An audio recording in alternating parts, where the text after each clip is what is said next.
Hello and welcome to Bad Dice. In this episode I'm going to be talking about the Gorechosen release from Games Workshop. I've actually got the box right here, I've played through it, I've built the models, I've had two games of it actually, and it really was a lot of fun.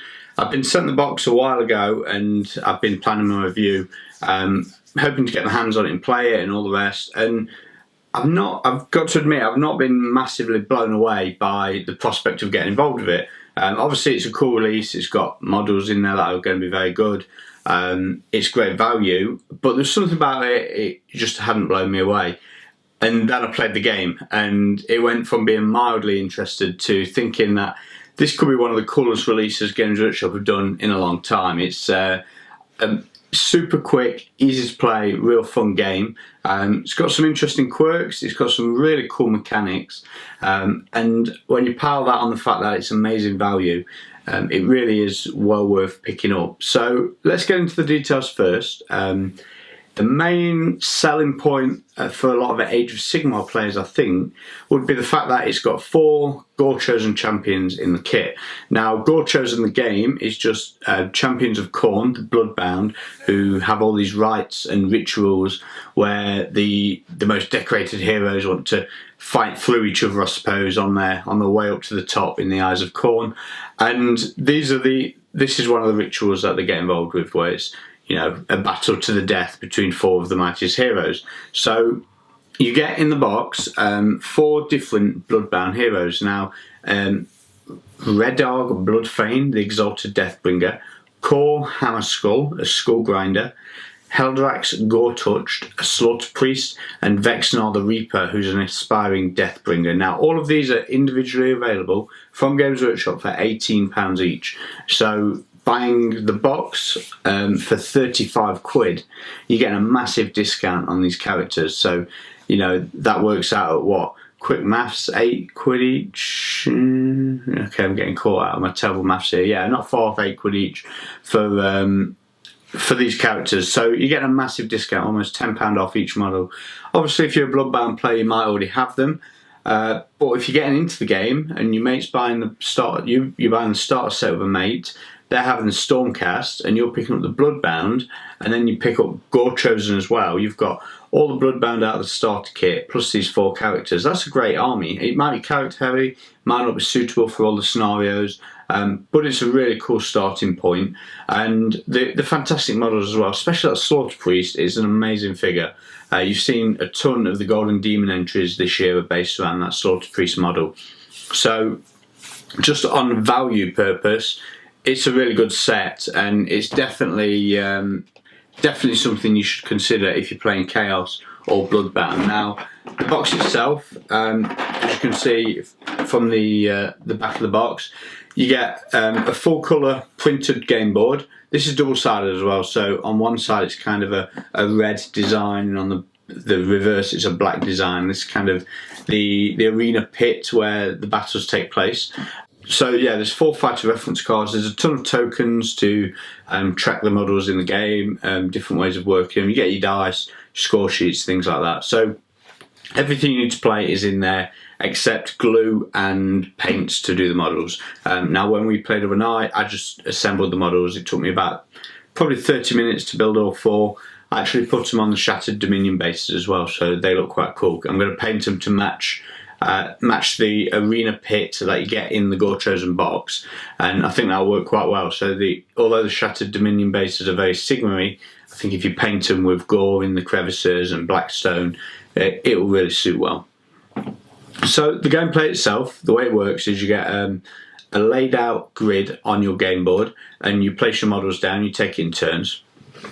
You've got a score tracker, which is tracking the rage of your men. So different things can make them angry, and then once they get hit, or once they've vented their rage more, like and hit someone else, they tend to cool off. So you're in a constant balance between trying to get your rage up, but not spend that rage too much while you're hitting people. Like if you do a mighty blow, you might lose 2 of your rage because you really put all your rage into the blow.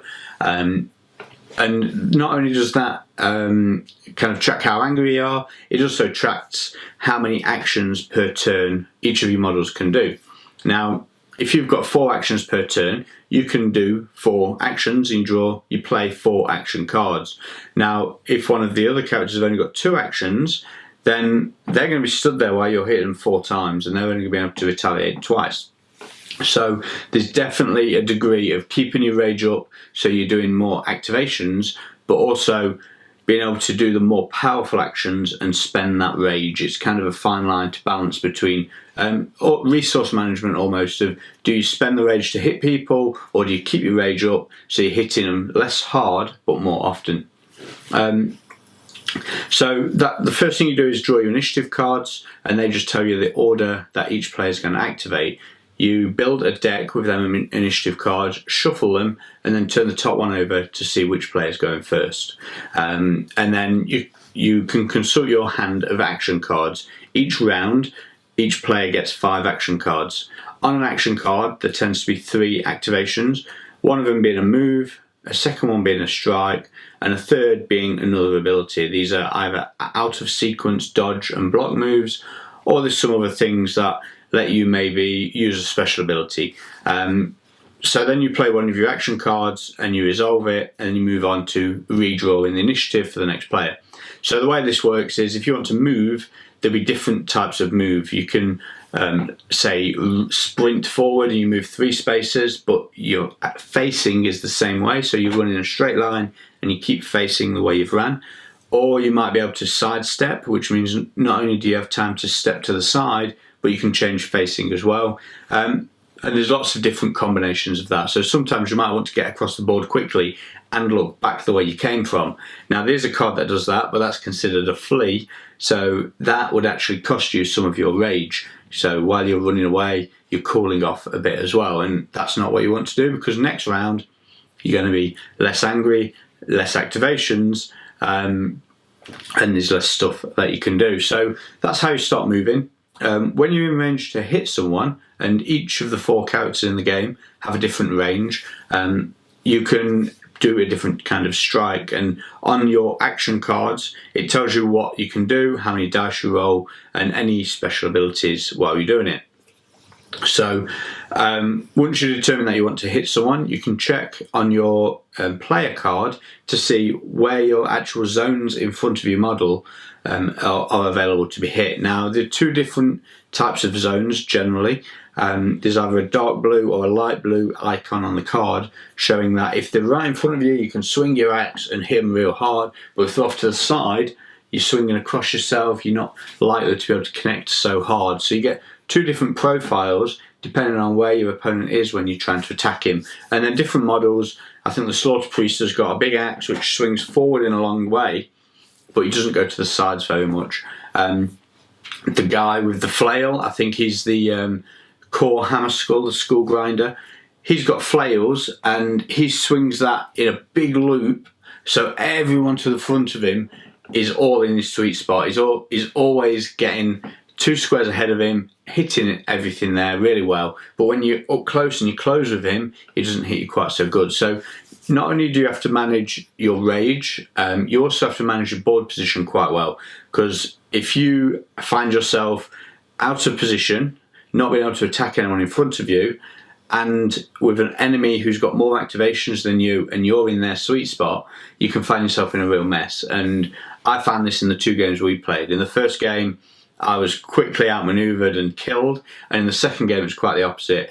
I ran forward and got someone into my kill zone, and then my activation came up I think another 2 times in a row, and I was able to kill them quickly, and then next round move over and do the same to another opponent. And that really worked well in the fact that he got bogged down fighting someone else and was stranded while I still had activations left to go and was able to come in and clear up. Now, it can easily happen that you set up the sweetest move ever and then your activations don't come in the order you need, or you set up a sweetest move ever and you spend all your rage and you don't get the dice rolls, you don't kill him like you want to, you've took that gamble, and then you're almost left panting, you've ran in real all full of beans ready to kill them, you've missed and you've almost overextended yourself, and it's really how it feels. It's very cinematic in the game.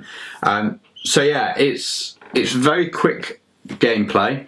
There's things in there like critical damage. You can actually behead someone, which happened in our game, which was really fun.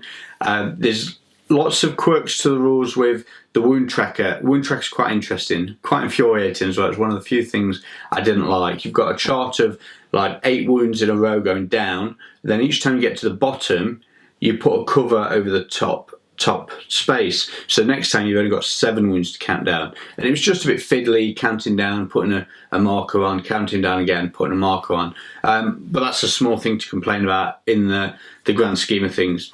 I think what was really noticeable about that mechanic was the fact that everything else was so simple, so easy flowing. That was quite jarring in its, not complexity, because it's only counting numbers and covering spaces over. It was just a little bit fiddly, but it was a small concern really, because it is literally just counting, and you know, anyone should be able to count. But it's only a small thing, and like I said, the rest of the game was very slick, very smooth. Drawing quick cards, different critical damage causes different things. Like you get hit really hard, it makes you angry, so your rage goes up. But you might get a critical injury and you do less of your abilities. Some of your abilities that you get access to could get covered up by a damage icon. So it's really, I think it's really in depth with its like management of your board position, management of your resources, of which is your rage, and how you use the two of them together to get the killing blows on your opponents. That is very cool. But also it's super simple. It's literally move a man a couple of spaces, roll some dice to attack. Really easy to get started in and get along with. We played 2 games in about 2.5 hours.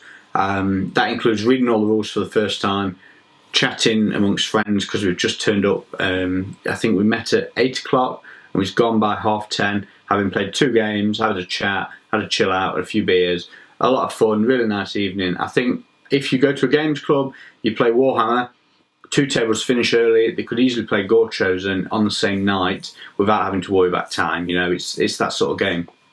So I've only played it 4-player. I will play it 2-player and get back to you with another review on that. But so far, I can't really fault it. Even if for no other reason you pick it up for the models, it's a great deal. But the game itself is excellent, and I think there's really some potential there also for more heroes in future, more Bloodbound heroes if they get released, going into the kit. Also writing your own rules. You know, if you've got a champion of a unit that you've painted up or you've converted, it's not too difficult to draw out a new chart and give him some rules, because you can just copy the ones that are there and just make some simple changes to suit your character. I think that's a really good way of doing it as well. One final thing that I thought was pretty cool, and for those watching the video, they'll be able to see inside the box. Everything's full colour. You get a full colour rulebook. It really does look like something Games Workshop produced. It looks like one of the how to paint guides almost. There's just a small leaflet, full colour, lots going on in there. Picture the models playing the game as well. Rather than just photos of the board game, you get an actual really cool painted models look that you're going to be using in the games. That's excellent. There's also the rules for the other 4 Bloodbound characters in there already. So you've got your icon bearer, and the guy on the front of the White Dwarf is already in here as well. So yeah, that's very cool. They're already in there.